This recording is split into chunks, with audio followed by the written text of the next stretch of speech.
want all of us to think about all of our great relationships in our life, if we're married, our relationship with our spouse, if we're dating somebody. Did we start all of those great relationships in our life with the people we love, adore, and respect by giving them a presentation about us?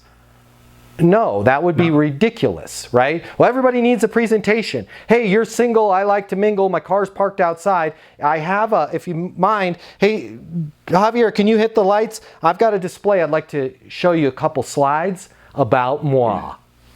Yeah. Wouldn't go over very well, right? So this idea of like a appointment setter is going to set an appointment, we're going to go through a presentation, you're kind of off on the wrong road. And it's really weird that we never, I do, but most people don't, we never go, who came up with this rule that everybody's got to sit through a demo in the first place, and would that work in my personal life, right? So instead of a presentation, and you might be able to slide this in without leadership even knowing, I would reach out to them and saying, hey, it's John. Noticed you had spoke with a member of our team. I wanted to step in here personally and make sure you got all the information that you needed. Oh, thanks, John. Awesome.